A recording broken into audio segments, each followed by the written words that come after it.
this video, I'm talking all about the nuts and bolts of geocaching and specifically focusing on geocaching with your kids. And if you're unsure about why you would want to go geocaching with your kids, check out this video I made about why you should do it. Then come back here and we'll talk all about what is geocaching. So what is a geocache? At its base level, a geocache is a container with a log in it. That's the minimum. Maybe a pencil, but they won't always have one. So it's always a good idea to bring a pen or a pencil with you when you're out geocaching. And there's all different shapes, sizes, and types of geocaches. So I've got a few examples here. One pretty common geocache size, you see is this would be a small geocache size, just the typical like Altoids tin. And sometimes people have these like magnetized onto the bottom of rails or bridges or benches and things like that. They're nice and waterproof, keeps the log dry. Sometimes they could be small, what these are called bison tubes, and rolled up inside of here would be the geocache up inside that. The geocache log would be inside there. Sometimes they can even get really tricky and be things like this, where it looks like it's like an electrical plate, but it's actually just false and it's magnetized onto metal wall or something like that. So those can be fun and challenging and fun to look for. However, if you're geocaching, especially with little kids, I highly recommend you changing your filter when you're searching for geocaches to go find. Look for regular or large size geocaches, and those are going to look more like this type of container. This is a fairly common type of container. This has wildflower seeds in it. It's not an actual geocache, but this is a fairly common large-sized geocache, or I think this would be a regular. And inside ones like this, there's usually other fun things to find, which makes it more of the treasure hunt for the kids, which would contain swag, which I'll talk about in a little bit, which I will talk about right now. Swag can include any kind of like small toys or keychains or other treasures. Think like Happy Meal type toys, that kind of size and that kind of, typical value. Bouncy balls, Rubik's Cubes, think things like that. Geocachers will trade swag between the geocaches. And the rule of thumb is that if you're going to take a piece of swag, you have to leave something. So you and your kids need to bring toys for trading swag if you're going to be taking some of the treasure, right? And making sure that it's not just junk that you're putting in there. It's not just trash. It's not like, used stickers or something like that, or broken toys. The idea is that it's something fun that some other kid will be happy to and excited to find, right? And so you can get your kids excited about that, getting rid of some of their toys that they don't play with anymore, but they're still in good enough shape or nice enough that another kid might be excited to find it. So my kids get excited about making their little geocache bag. They kind of keep a baggie, we keep it in the truck of toys that they would be happy to trade geocaching. So we keep that on hand and we have it ready to go just in case we ever get a chance to go out and grab a cache. There's all kinds of fun styles of geocache, and so kids can get excited about this too. It's like sometimes they're like different shapes and sizes. Like sometimes there's one that I remember we found that was like an acorn in a tree, like a large acorn that was like plastic, but it looked like an acorn. And the kids loved that. Sometimes there was one that looked like a bat house, but it was actually like a puzzle that you had to figure out how to get it open. There's lots of things like that. And there's something called favorite points. And so you can look at that and kind of judge, like if there's one that has a lot of favorite points awarded to it, generally that means there's something unique about it. There's something creative about the way that it's hidden or the style of the actual cache. And my kids typically will love the ones that have high favorite points because there's something fun and unique about it. But sometimes it's just a container hidden under some rocks, just kind of basic stuff.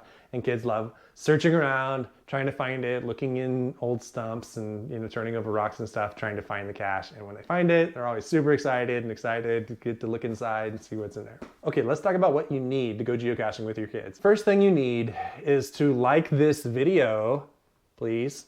That would help a lot. Appreciate it. But after that, honestly, you don't need a lot. It's a pretty affordable, cost-effective hobby, right? It's affordable and accessible. It requires minimal equipment. Basically, anybody can do it with their smartphone, and you can use the free app. There is a premium tier, which I can talk about, but the free tier works just fine and can get you out on lots of geocaching adventures, and you never have to pay a penny for it. You do have to create an account, but it's free to create one. You just go to geocaching.com, create yourself a handle.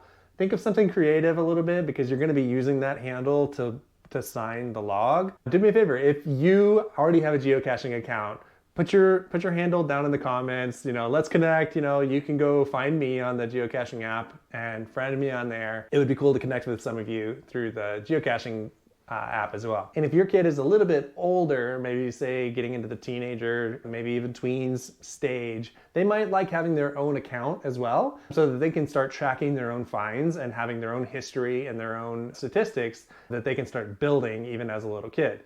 My kids aren't quite up to that level yet. My oldest is 8 years old, and I think it would still be a little bit much to have an extra account to be managing, because I would still be doing it for her. But once she becomes capable of doing it on her own, certainly we're going to get her own account so that she can start tallying her own finds and her own statistics as well. These days it's so easy. I've been geocaching for about 15 years now, and it's gotten so much easier. You used to have to buy a handheld GPS unit that was specific for this, so that you could then download all the GPS coordinates of where you needed to go find the caches, and then carry your GPS unit around and go find them. Now it's all just on the smartphone. It's all integrated and easy, and you just use the geocaching app. So really all you need is your phone, a pin, maybe, and swag if you're planning on trading. That's the only basics that you need to be able to get started. But one big tip I do have for geocaching with kids, I mentioned it earlier, is to keep that bag of swag just in your car. So keep a running bag that your kids can always add stuff to, but that you always have on hand, and kind of, just keep it under the seat in the back of the car or something like that, so that if you need to kill some time or you're out and you want to get a geocache, they always have that bag available, so that they're excited to, kind of go on the treasure hunt. So where can you go geocaching? This is the fun part. Almost any public space, there's going to be geocaches hidden there. You'll be shocked by this if you've not done this before and you're just getting into this and you look at the map. There's geocaches almost anywhere you can go in public. People have put geocaches there, and they're mostly in really cool places. They're really cool things that you can go and see and do and discover different areas. Something that's kind of fun about finding geocaches in public spaces is what's known in the geocaching world as Muggles. And so Muggles are, kids love Muggles, so Muggles are basically any person who doesn't know what geocaching is or what you're doing out there geocaching. So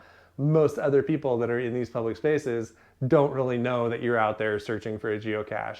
And so there's this kind of unspoken rule amongst geocachers is to watch out for Muggles. Because if a Muggle sees you kind of being suspicious and looking under benches and things like that, or placing something into there that kind of might look like trash or something like that, they might go back and find it or report it to security or something like that, take the cache and throw it away if they don't really understand what's going on there. So you have to watch out for the Muggles, teach your kids, and the kids totally get into it. Look out for Muggles, Dad, and they're like, oh, it looks like a Muggle. So it becomes kind of a fun aspect of the game. Sometimes there is caches on private property, but it'll say in the cache that there's permission from the property owner to access the property. So make sure that you're following the rules and not trespassing.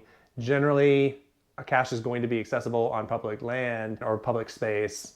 And if it's going to be on a private property, it's going to be very explicitly stated that way on the geocache description. Unfortunately, in some federal properties like national parks and things like that, there's no physical geocaches allowed there, or in areas like in wildernesses and things like that, designated wildernesses. But in those areas, there still is typically virtual caches where you go to a specific location and then you answer a question or a riddle or something like that.